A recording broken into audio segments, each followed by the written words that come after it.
মুমিন বান্দার বৈশিষ্ট্য হচ্ছে দুঃখ কষ্ট বেদনা জ্বালা এগুলোতে সে আপসেট হয় না, সে হাল ছেড়ে দেয় না, সে ভরসা রাখে একজনের উপর, চিল্লায় বলতে হবে তিনি কে? কারণ মুমিন জানে রাত্রি যত গভীর হয় অন্ধকার তমানিসা ভেদ করে সুবহে সাদিক হয়। মুমিন জানে গর্ভবতী নারীর পেটের ব্যথা যেই দিন বাড়তে থাকে ওই দিনই নতুন মেহমান আগমনের সময় ঘনাতে থাকে। মুমিন জানে তার জীবনে দুঃখ কষ্ট বিপদ যত বাড়তে থাকে সুখের দিন কাছে আসতে থাকে। এজন্য মুমিনের হারাবার কিছু নেই। ফা ইন্নামা আল উসরি ইউসরা, ইন্নামা আল উসরি ইউসরা। নবী হে, কষ্টের পরেই আছে আনন্দ, দুঃখের পরেই আছে সুখ। আপনি সমস্যায় পড়েছেন, ওই সমস্যার সমাধানও আছে না নাই? এই পৃথিবীতে এমন কোন সমস্যা আছে যেটা সমাধান নাই? কথা বলেন। সমস্যা তৈরি করেছে কে? আবার সমাধানও দিয়েছে কে? Allah doesn't create a lock without its key. Allah কখনো চাবি না বানাইয়া ওইটার তালা বানায় নাই। কথা কন। তালাও যেহেতু আছে ওই তালার চাবিও বানিয়েছে কে? মা আনজালাল্লাহু দাআন ইল্লা আনজালাল্লাহু লাহু শিফা। আল্লাহ দুনিয়ায় এমন কোন রোগ পাঠায় নাই যেই রোগের ঔষধ বানায় নাই, এমন কোন রোগ নাজিল করে নাই যেই রোগের কোনো চিকিৎসা বানায় নাই, হয়তো সেটা আবিষ্কার হয় নাই। অনেকে ক্যান্সারের কথা বলতে পারেন যে হুজুর ক্যান্সার এমন রোগ, এই ক্যান্সার তার নাই কোনো অ্যান্সার, কিন্তু বিজ্ঞানীরা বলতেছে এটারও অ্যান্সার আবিষ্কৃত হচ্ছে। সুবহানাল্লাহ কইবেন না? কিছু কিছু ক্ষেত্রে হয়েও গিয়েছে। এজন্য দুঃখের পরেই আছে সুখ, কষ্টের পরেই আছে আনন্দ। এই দুনিয়াটাই এরকম, কষ্টের পরই আনন্দ। দেখবেন তারাবির নামাজ 20 রাকাত পড়তে কষ্ট লাগে না? কোমরে ব্যথা, হাঁটুতে ব্যথা, কিন্তু 20টা রাকাত যখন শেষ করে মসজিদ থেকে বের হই একটা আনন্দ আছে না নাই? কষ্ট করে পরীক্ষার জন্য প্রিপারেশন নিলেন আপনি কয়েক মাস, কিন্তু ফলাফল যখন ভালো হয় তখন একটা আনন্দ আছে না নাই? সারাদিন রোজা রাখলেন রমজানে, কি কষ্ট, তৃষ্ণায় গলা ফেটে যায়, কিন্তু ইফতারির সময় যখন রুহাবজা শরবতটা খাই কেমন লাগে? একটা আনন্দ আছে না নাই? এজন্য আল্লাহ বললেন فإن مع العسر يسرا إن مع العسر يسرا। ও নবী, কষ্টের দিন মক্কায় অল্প কিছু দিন, মদিনাতে আনন্দের দিন অপেক্ষা করছে। আমাদের জীবনে যদি দুঃখ কষ্ট আসে আমরা ধৈর্য ধরবো, তাওয়াক্কুল করবো একজনের উপর, তিনি কে? কারণ আমরা বিশ্বাস করি কষ্টের দিন এটা চিরকালের জন্য নয়, সামনে আনন্দের দিন আমাদের জন্য সেট করে রেখেছে কে? তাহলে আমরা সূরাতুল ইনশিরাহ থেকে 3টা নেয়ামতের বর্ণনা শুনলাম, বিশ্বনবীকে কি সান্ত্বনা দেয়া হলো সেটা শুনলাম। এবার 2টা গাইডলাইন শুনে তাফসীর আমরা শেষ করব। শুনতেছেন? কষ্ট হচ্ছে তো উঠা বসা করতেছেন কেন? উঠলেন কারা কারা? শেষ করে দিব? দোয়া করে দেই। কি গাইডলাইন দিলেন শুনবেন? কে কে শুনবেন না হাত তোলেন।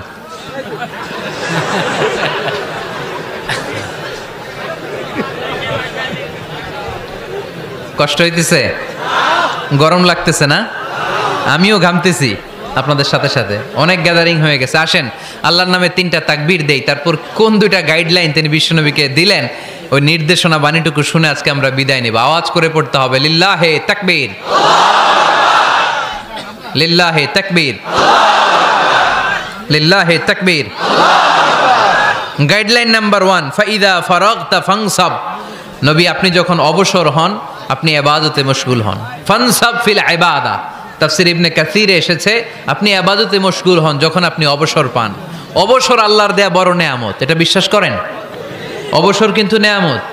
আমরা অনেকেই অবসর সময়কে কাজে লাগাই না, কিন্তু অবসর চলে যাওয়ার পরে যখন ব্যস্ত হয়ে পড়ি তখন বলি হায় রে অবসরটা যদি কাজে লাগাইতাম। পরীক্ষার পরে 3 মাস ছুটি ছিল, এই 3 মাস অবসরে যদি পড়তাম তাইলেই তো আজকে ভার্সিটিতে চান্স পেয়ে যেতাম, ঠিক কি না? এজন্য বিশ্বনবীর আল্লাহ বললেন নবী ফাইদা ফারাগতা ফানসাব ওয়া ইলা রাব্বিকা ফারগাব। মাদানী জীবনে, মাক্কি জীবনে, দাওয়াতি কার্যক্রমের পরে, রাষ্ট্রীয় কার্যক্রমের পরে যখনই আপনি অবসর পাবেন তখনই আপনি ইবাদত করেন, তখনই বেশি বেশি আল্লাহর কাছে দোয়া করে। দোয়াটা খুব শক্তিশালী, কিন্তু আমরা অনেকে জানি না কি করে দোয়া করতে হয়। সিনসিয়ার দোয়া ইজ লাইক এ মিসাইল। আপনারা প্রায় পত্রিকায় শুনবেন আমেরিকা অমুক দেশে মিসাইল হামলা করেছে, শুনছেন? মিসাইল হামলা এমন হামলা কত সেন্টিমিটার বেগে যে কোন জায়গায় অ্যাটাক করবে, যেখানে মারার কথা ওখানে পড়বে। ঠিক দোয়াটা হচ্ছে মিসাইলের মতো, আপনি যদি দোয়ার মতো দোয়া করতে জানেন ওই দোয়াটাও জায়গা মতো যে ভেদ করবে, চিল্লা এখন ঠিক কিনা? কিন্তু আমরা দোয়া করতে জানি না, কি করে দোয়া করতে হয় এটা জানি না। বিশ্বনবীকে আল্লাহ বললেন, নবী ফাইদা ফারাগতা ফানসব, যখন আপনি অবসর হবেন তখন আপনি দোয়া করেন, আল্লাহর কাছে চান, বেশি বেশি চাইলে খুশি হয় কে? তার মানে প্রথম ঘোষণা হলো ফাইদা ফারাগতা ফানসব, প্রথম নির্দেশনা হলো নবী যখনই আপনি অবসর পাবেন ইবাদত করবেন এবং দোয়া করবেন, বেশি বেশি আল্লাহর কাছে চাইবেন। 2 নাম্বার দিক নির্দেশনা হলো ওয়াইলা রব্বিকা ফারগাব, সব সময় আপনি আপনার আল্লাহর দিকে মনোনিবেশ করবেন। বিপদে পড়লে ডাকবো কারে? আমাদের অসুস্থতাকে সুস্থতায় পরিণত করে দিতে পারে কে? চাকরির জন্য পাগল পারা, চাকরি নাই, চাকরির ব্যবস্থা করে দিতে পারে কে? বিদেশে যেতে মনে চায়, পাসপোর্ট দিয়ে রেখেছি, ভিসা নাই, ভিসা লাগাই দিতে পারে কে? কিন্তু আমরা দুঃখ কষ্ট বেদনা কিছু একটা হইলেই সবার আগে আল্লাহরে শেয়ার করার আগে ফেসবুকে শেয়ার মেরে দেই, আছে না নাই? আপনাদের ফেসবুক অ্যাকাউন্ট আছে নাকি? কার কার আছে দেখি?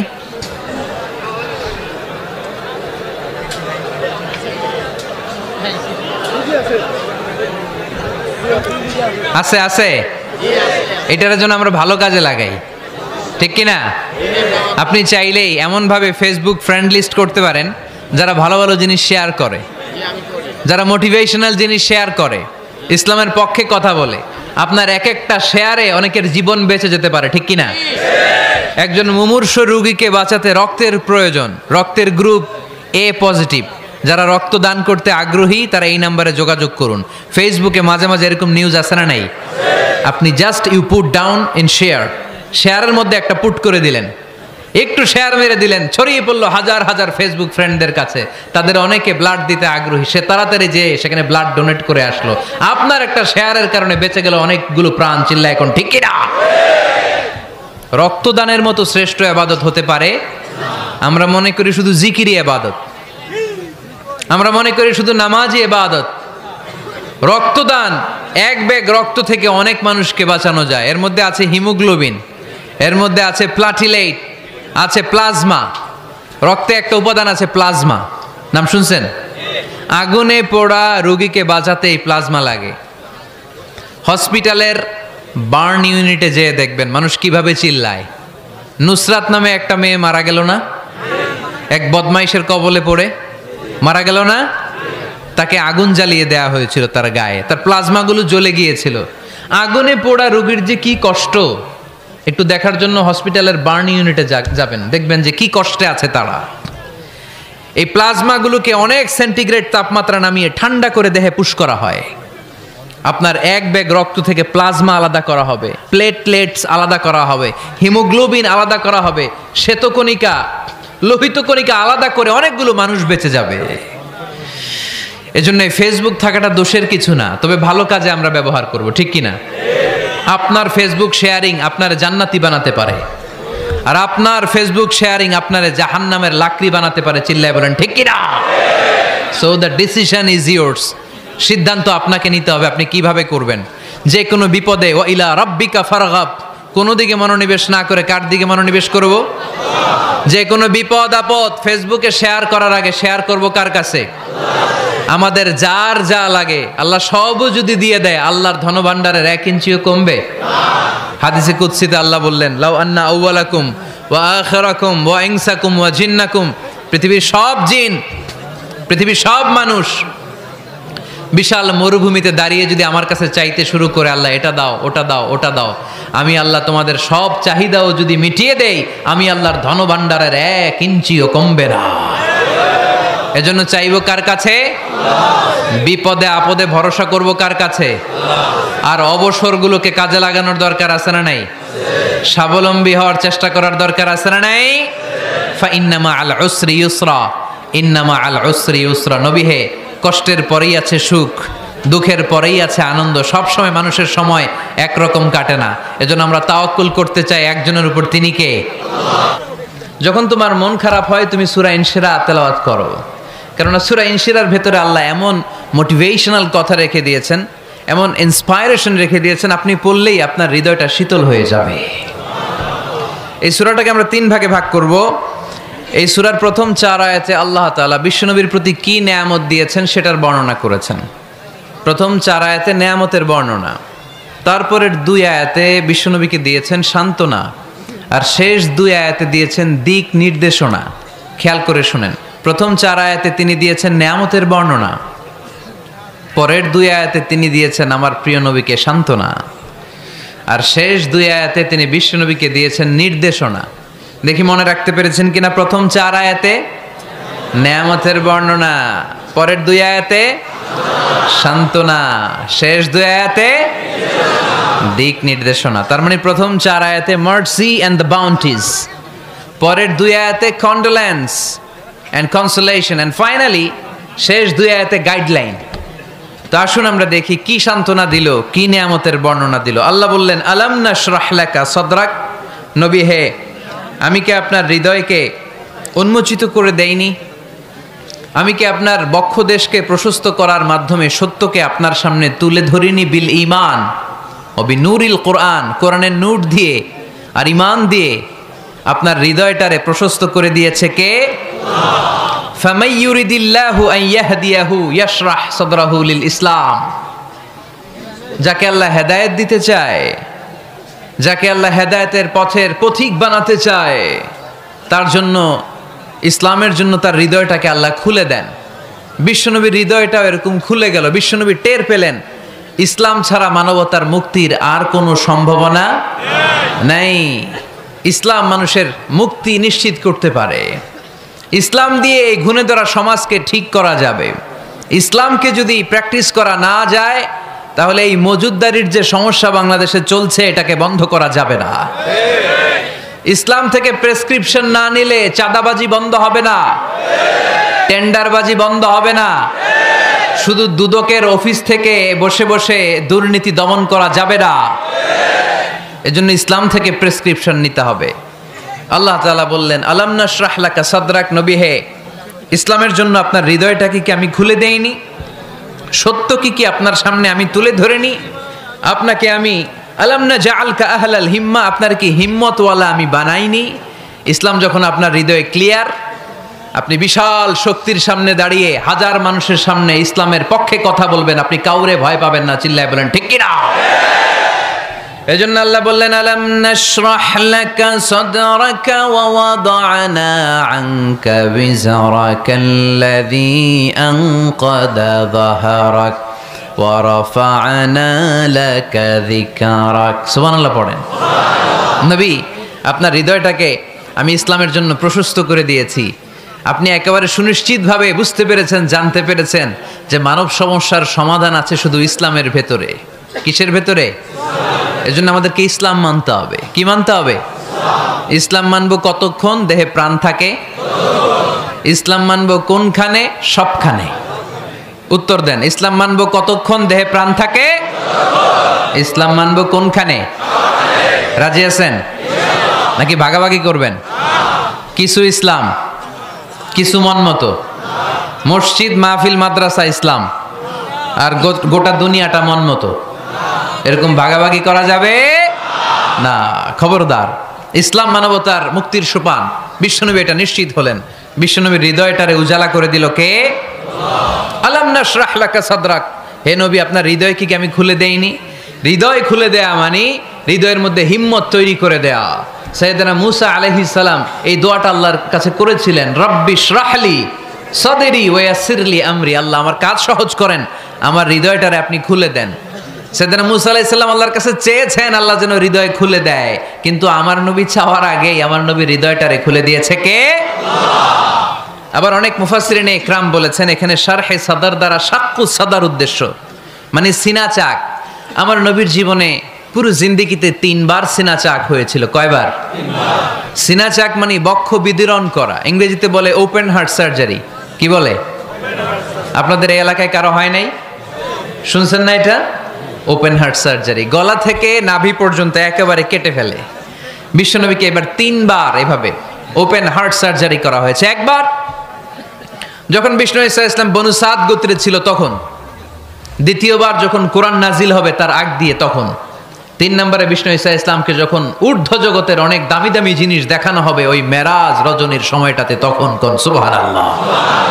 বিষ্ণু বললেন, আমি উম্মে হানির ঘরে শুয়েছিলাম, আমাকে ছাদ 2 ভাগ করে ছাদের উপর দিয়ে নিয়ে হাতিমে কাবাতে শুইয়ে দেয়া হলো, গলা থেকে নাভি পর্যন্ত ছিঁড়ে ফেলা হলো, আমার হৃদয়টাকে বের করে জমজমের পানি দিয়ে ক্লিন করা হলো, আমার হৃদয়ে জ্ঞান, আমার হৃদয়ে ঈমান আর প্রজ্ঞা দিয়ে পরিপূর্ণ করা হলো। অনেক মুফাসসিরিন ইকরাম বলেছেন, আলাম নাশরাহ লাকা সাদরাক মানে হচ্ছে, হে নবী আমি কি আপনার বক্ষ বিদীর্ণ করি নাই। কেউ কেউ বলেছেন এটা দ্বারা উদ্দেশ্য হচ্ছে বিশ্বনবীর বক্ষ বিদীর্ণ করার মধ্য দিয়ে বিশ্বনবীকে আল্লাহ তাআলা ব্রড মাইন্ডেড বানিয়েছেন। সুবহানাল্লাহ পড়েন। বিশ্বনবী কি ন্যারো মাইন্ডেড ছিলেন? কি ছিলেন? জোরে বলেন, আরো জোরে। ব্রড মাইন্ডেড, উদার, আকাশের মতো বিশাল, সাগরের মতো বিশাল, পাহাড়ের মতো সুউচ্চ ছিল বিশ্বনবীর হৃদয়, ঠিক কিনা? শুধু মুমিনদের জন্যই বিশ্বনবীর হৃদয়ে মায়া ছিল না, কাফেরদের জন্য মায়া ছিল। সুবহানাল্লাহ পড়েন। রাহমাতাল লিল আলামিন, আমার নবী কি ছিল? সবাই বলেন, ওমা আরসালনাকা ইল্লা রাহমাতাল লিল আলামিন। I have sent you as a mercy for the entire universe. নবী হে, আমি আপনাকে গোটা বিশ্বের সবার জন্য রহমত করে প্রেরণ করেছি। রাহমাতাল লিল আলামিন, আল্লাহ এখানে চাইলে বলতে পারতেন রাহমাতাল লিল মুসলিমিন, নবী আপনি শুধু মুসলিমদের জন্য রহমত, এটা বলছে? নবী আপনি শুধু মুত্তাকিদের জন্য রহমত, বলছে? চাইলে বলতে পারতেন নবী আপনি শুধু রাহমাতাল লিল মুসল্লিন, যারা মসজিদে যায় মুসল্লি নামাজ পড়ে তাদের জন্য রহমত, বলেছে? কি বলছে? রাহমাতাল লিল আলামিন, I have sent you as a mercy for the entire universe, গোটা বিশ্বের জন্য আপনি রহমত। সুবহানাল্লাহ পড়েন। সবার জন্য রহমত, সবার জন্য হৃদয় দিল দরিয়া। এজন্য তিনি ছিলেন ব্রড মাইন্ডেড, কখনো মানুষের ক্ষতি করতে চাইতেন না। এমনকি যুদ্ধের ময়দানে যেখানে আপনি প্রতিপক্ষকে আঘাত করবেন সেখানেও বিশ্বনবী ক্ষয়ক্ষতিকে মিনিমাইজ করার ট্রাই করতেন। তিনি যখন খায়বার দুর্গে আক্রমণ করবেন তার মিলিটারিকে, বিষ্ণু ঈসা ইসলাম মিলিটারিকে 5 ভাগে ভাগ করতেন। 5 ভাগে ভাগ করতেন। কি কমান্ডার ছিলেন তিনি! এক ভাগের নাম মুকদ্দমাতুল জাইশ, ফ্রন্ট উইং। ডান দিকে একটা থাকতো মাইমানা, বায়ে একটা থাকতো মাইসারা, মাঝখানে যে ব্যাটালিয়ন থাকতো এটার নাম কালব, পেছনেরটার নাম খালফ। সুবহানাল্লাহ পড়েন। এজন্য বিশ্বনবী যখন অ্যাটাক করতেন তখন সবাই বলতো যা আল মুহাম্মদ ওয়াল খামিস, মুহাম্মদ তার 5 উইং এর ব্যাটালিয়ন নিয়ে আমাদের উপর আক্রমণ করেছে। যুদ্ধের ময়দানে তিনি ঘোষণা দিতেন, খবরদার, এই যে ইহুদিদের উপর আক্রমণ করবা, যুদ্ধ করবা, কোনো নারীদের গায়ে হাত তুলো না, শিশুর গায়ে হাত তুলো না, বৃদ্ধ বৃদ্ধার গায়ে হাত তুলো না, খ্রিস্টান পাদ্রী বাবা যারা আছে, ফাদার অফ ক্রিশ্চিয়ান, পাদ্রীদের গায়ে হাত তোলো না। যুদ্ধ করতে যে গবাদি পশু মেরো না, গাছপালাগুলো ভেঙো না। সুবহানাল্লাহ কইতে মনে চায় না? গেছে যুদ্ধ করতে, গেছে কি, কিন্তু ক্ষয়ক্ষতি মিনিমাইজ করার জন্য কি চেষ্টা করতেন! কি রহমতের নবী! সবাইকে সম্মান করতেন, সবাইকে মানুষ হিসেবে দেখতেন। আমরা ভাগ করে ফেলি, আমরা দেখা মাত্রই যদি দেখি মাথায় টুপি আর দাড়ি, তখনই ভাবা শুরু করি এটা কার মুরিদ? কি সরসিনার মুরিদ, না চরমনায়ের মুরিদ, না আটরশির মুরিদ, না অমুক জায়গার মুরিদ? অথবা আমরা বলতে শুরু করি এ কি জামাত করে, না খেলাফত মজলিস করে, না ইসলামী আন্দোলন করে, না তাবলীগ করে। ভাগাভাগি আছে না নাই? কিন্তু আমরা তাকে মানুষ হিসেবে দেখি না। আগে দেখতে হবে মানুষ। আপনার চোখ দিয়ে যা দেখবেন এগুলো মানুষ, এগুলো সবাই মানুষ। বিশ্বনবী মানুষ হিসেবে সবাইকে ট্রিট করতেন। সাহাবাদেরকে নিয়ে বিশ্বনবী বসে আছেন, একটা লাশ নিয়ে যাওয়া হচ্ছে, লাশ দেখে বিশ্বনবী দাঁড়িয়ে গেলেন। সাহাবারা বললেন, ইয়া রাসূলুল্লাহ আপনি দাঁড়ালেন যে? ইন্নাহু ইয়াহুদি, এটা ইহুদির লাশ। ইন্নাহু ইয়াহুদি, এটা তো ইহুদির লাশ, বসেন, দাঁড়ালেন যে? বিশ্বনবী বললেন, আওয়ালাইসাত নাফসান, এটা কি মানুষ না? সুবহানাল্লাহ পড়বেন না? আওয়ালাইসাত নাফসান, হোক না ইহুদি, হোক না খ্রিস্টান, হোক না আস্তিক আর নাস্তিক, এটা কি মানুষ নয়? সে মানুষ। সবার উপরে মানুষ সত্য, তাহার উপরে নাই। মাখলুকাতের মধ্যে সবচাইতে বেশি শ্রেষ্ঠতম হচ্ছে মানুষ। বিষ্ণু সবাইকে মানুষ হিসেবে ট্রিট করতেন। এজন্য বিশ্বনবী হচ্ছেন সবচেয়ে বেশি ব্রড মাইন্ডেড, মানে খোলা মনের, বড় মনের, দিল দরিয়া, ন্যারো মাইন্ডেড ছিলেন না। আমরা ন্যারো মাইন্ডেড, আমরা অল্পতে ঝগড়া বাঁধিয়ে দেই, আমরা অল্পতে অন্যকে গালমন্দ করি, আমরা অল্পতে ভাগাভাগি করি। ভাগাভাগি করবেন না, সহজ করে ইসলামকে উপস্থাপন করুন। আর দিন ও ইউসরুন লা উসরা ফি। আমার প্রিয় ফরিদপুরের ভাইয়েরা, দিন সহজ, এটার মধ্যে কাঠিন্যতা নাই, আমরা এটারে কঠিন বানাইছি। আমি প্রায় বিভিন্ন মাহফিলে বলি যে আল্লাহ ছাড় দেয় কিন্তু মাওলানা ছাড় দেয় না, আছে না নাই? আল্লাহ ঠিকই ছেড়ে দিয়েছে, মৌলভী ছাড় দেয় না। বিশ্বনবী সাহাবাদেরকে নিয়ে বসা, এক বেদুইন এসে মসজিদের ভিতরে উট ঢুকাই দিছে মসজিদে নববীতে, আর মসজিদের মাঝখানে বসে পেশাব করা শুরু করে দিচ্ছে। আপনাদের এখানে ফরিদপুরের সবচেয়ে বড় মসজিদ কোনটা? কি নাম? এই কেন্দ্রীয় জামে মসজিদের ভিতরে যদি এক হিন্দু ঢুকে পেশাব শুরু করে কি করবেন? হ্যাঁ, ওই কয় কোবায়ালামু। তো আবেগে ওরে পিটানো শুরু করবে সবাই, সাহাবারাও তাই শুরু করলেন, মারতে উদ্ধত হলেন। বিষ্ণু বললেন, এই রাখো রাখো, ওরে পেশাব করতে দাও, পেশাব করতে দাও। এর কারণ কেউ যখন ইউরিন পাস করে, স্টুল পাস করে, তখন এটা তাকে ধীরে সুস্থে করতে দিতে হয়। এজন্য টয়লেটে কেউ ঢুকলে জোরে বাড়ি দিবেন না, চাইলে খবর আছে কাশি দিবেন, যে একটু কাশি দিবেন এরকম, হ্যাঁ, তো এরকম কাশি দিবেন। অথবা পায়চারি করবেন, যদি পায়চারি করেন তাহলে সে বুঝবে সামওয়ান ইজ ওয়েটিং আউটসাইড, সামনে একজন ওয়েটিং করতেছে বাইরে, আমাকে বেরোতে হবে। কিন্তু আপনি যদি ওরা ডাক দেন, কুদ্দুস রে, কুদ্দুস কইবা আমি নাই, কারণ এটা ভয়ঙ্কর একটা বিষয়। আপনি যখন ইউরিন পাস করছেন খুব স্মুথলি করতে হয়, তখন ডাক দিলে পেশাব আটকায় গেলে আপনার ভয়ঙ্কর রোগ হতে পারে। কি ফিলোসোফার ছিলেন, কি বড় ডাক্তার ছিলেন বিশ্বনবী মুহাম্মদ সাল্লাল্লাহু আলাইহি ওয়াসাল্লাম। বিশ্বনবী বললেন, ওরে ডেকো না, কাজ সারতে দাও। ইচ্ছা মতো বেটা পেশাব করার পরে বিশ্বনবী গেলেন, যে বললেন, তুমি যে পেশাব করেছো তুমি কি জানো এই জায়গাটা কি? বেদুইন বলে, না আমি তো জানি না এই জায়গাটা কি। বিশ্বনবী বললেন, এটা আমাদের ইবাদতগাহ, এটা আমাদের কি? ইবাদতগাহ। এখানে ঢুকে আমরা আমাদের রবরে ডাকি, আল্লাহরে ডাকি, আমরা নামাজ পড়ি, জিকির করি, তাসবিহ পড়ি, এটা আমাদের ইবাদতগাহ। কাজটা করা তোমার মোটেও ঠিক হয়নি। লোকটা অবাক হয়ে গেল, ঘটনা কি? তাদের ইবাদতগাহতে আমি পেশাব করেছি আর আমাকে জামাই আদর, আর আমাকে এত সুন্দর করে বলে যে এটা ইবাদতগাহ। আমাদের ইবাদতগাহের ভিতরে যদি কেউ এরকম করতো, ওরে তো একেবারে সাইজ করে ফেলতাম।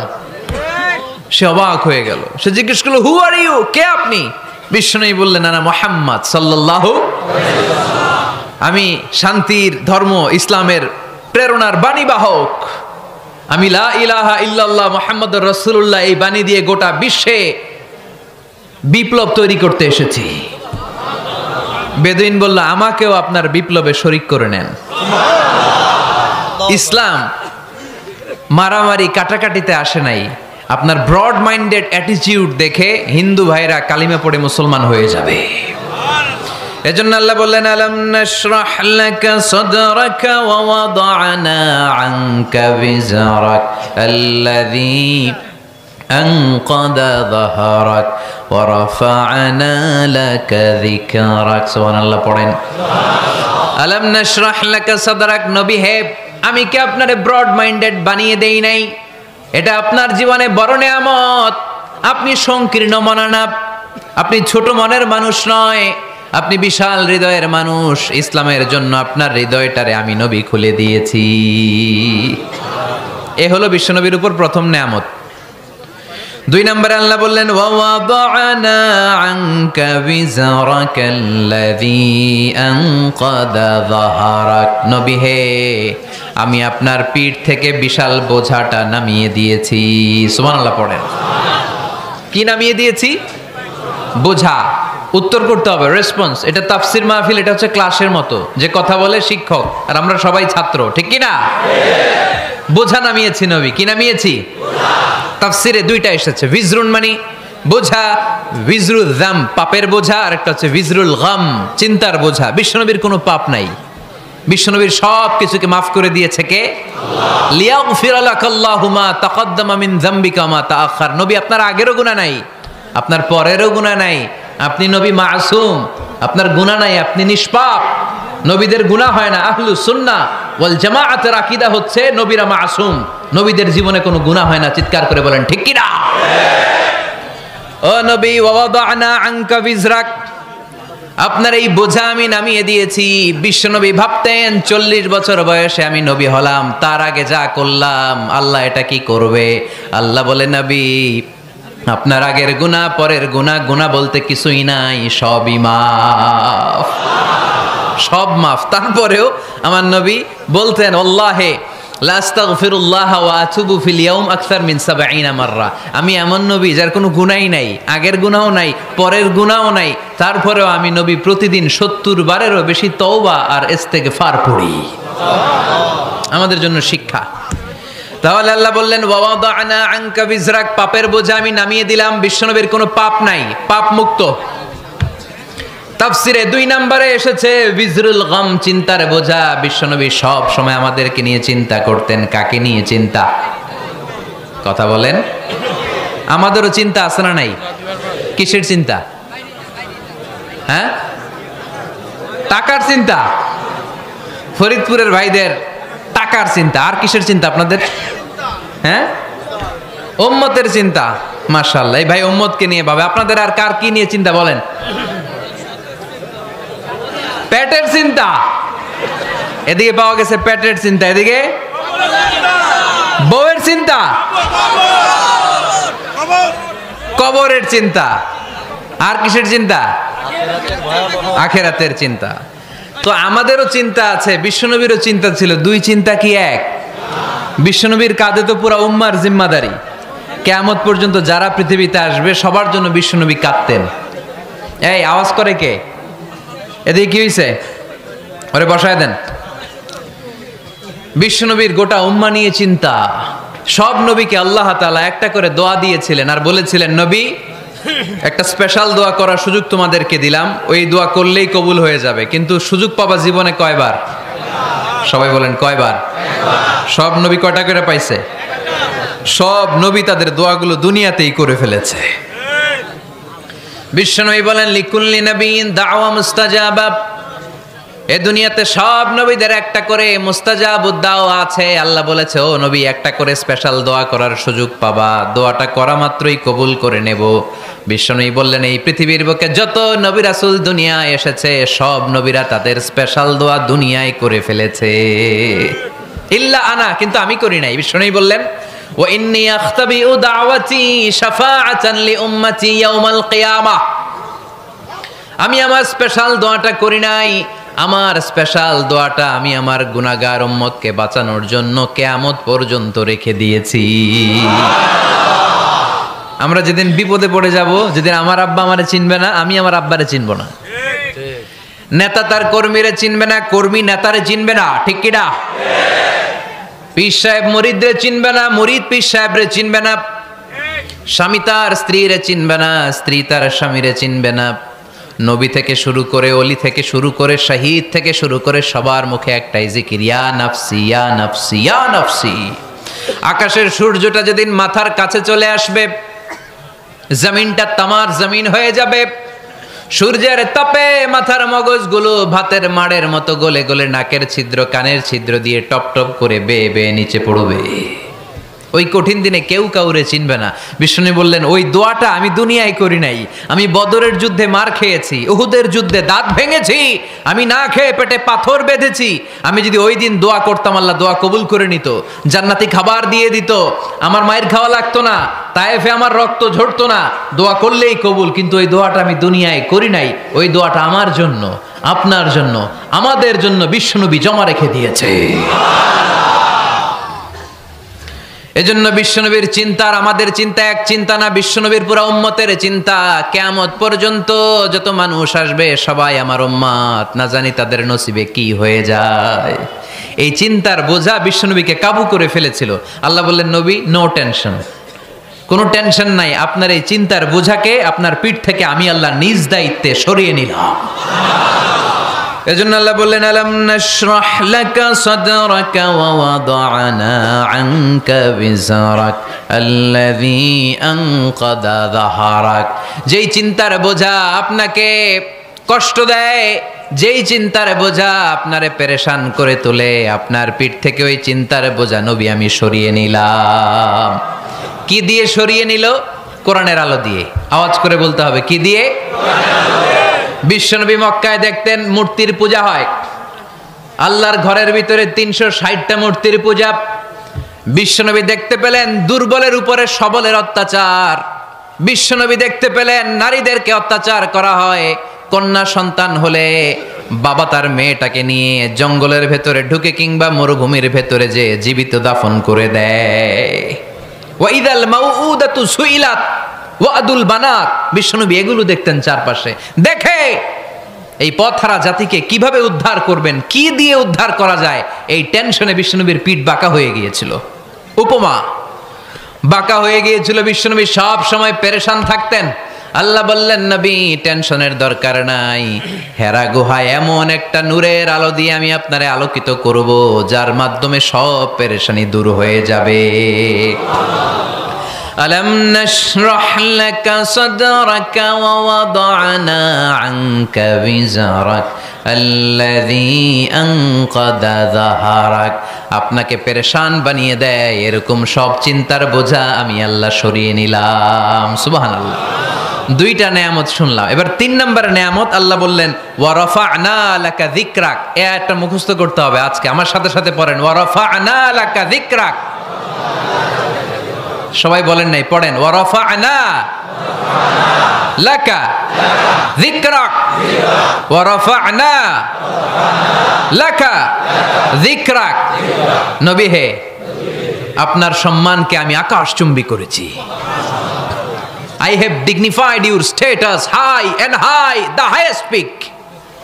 আপনার মর্যাদা উঠাতে উঠাতে আকাশ বাতাস ছাপিয়ে, সাত আকাশ কাঁপিয়ে আরশের উপরে নিয়ে গিয়েছি। আপনার মর্যাদা আমার পরপরই, স্রষ্টার পরে পুরো সৃষ্টিকুলের উপরে বিশ্বনবীর মর্যাদা আছে না নাই? এজন্য আল্লাহ বললেন ওয়া রাফা'না লাকা যিকরাক। ও নবী, আপনার মর্যাদা সম্মান আমি আকাশচুম্বী করেছি। আপনার সুনাম, সুখ্যাতি, মান, মর্যাদা আমি গোটা বিশ্বে ছড়াইয়া দেব। এই আয়াত যখন নাজিল হলো, কাফেররা হাসতে শুরু করলো। কাফেররা বলে, মোহাম্মদ বেটা বলে কি, ও জানে বাঁচবি কিনা ওইটাই তো সন্দেহ। আমরা যেই ষড়যন্ত্র পাকাচ্ছি, ও জানে বাঁচবি কিনা সে এটাই সন্দেহ। তার নাম গোটা বিশ্বে ছড়াবে কি করে আমরা দেখে নেব।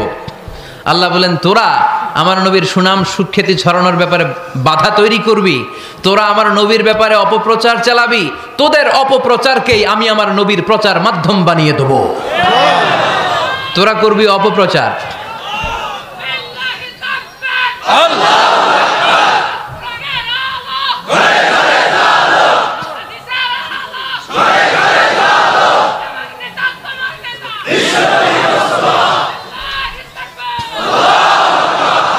তোদের অপপ্রচারকে আমি আমার নবীর জন্য প্রচার মাধ্যম বানিয়ে দেব।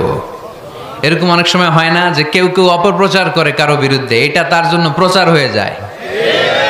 কেউ অপপ্রচার চালায়, আল্লাহর মেহেরবানিতে ওইটা তার পাবলিসিটি হয়ে যায়। তার আলাদা করে প্রচার বিভাগের টিম তৈরি করা লাগে না, তার বিরোধীরাই তার প্রচার বিভাগের কাজে নেমে পড়ে।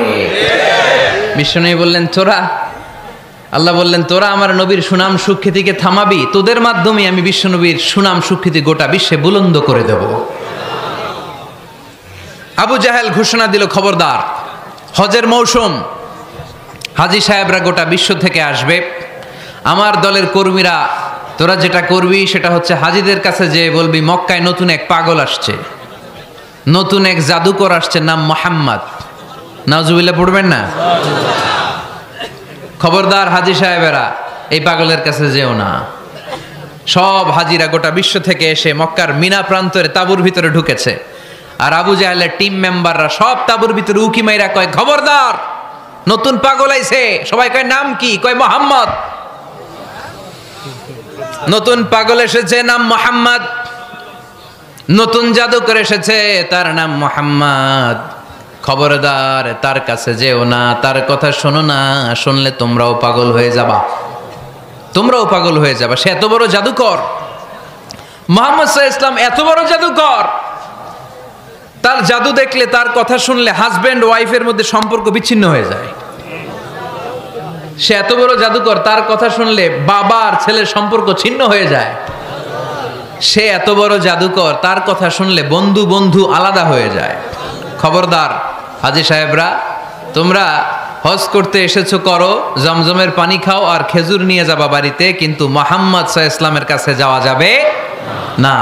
আচ্ছা, আপনারা বুঝে শুনে উত্তর দেন। এই যে লক্ষ লক্ষ হাজি মিনার তাবুতে বসা, আর আবু জাহেলের লোকটা যে বলল নতুন জাদুকরের নাম মোহাম্মদ, তার কাছে যেও না, এই লক্ষ লক্ষ হাজিরা এর আগে জীবনেও মোহাম্মদ সাল্লাল্লাহু আলাইহি ওয়াসাল্লামের নাম শুনছে? তার মানে মোহাম্মদ সাল্লাল্লাহু আলাইহি ওয়াসাল্লামের নাম তাদের কানে পৌঁছে দেওয়ার দায়িত্ব আবু জাহেল নিজেই নিয়ে নিয়েছে। চিল্লায় এখন ঠিক কি না? অপপ্রচার প্রচার হয়ে গিয়েছে।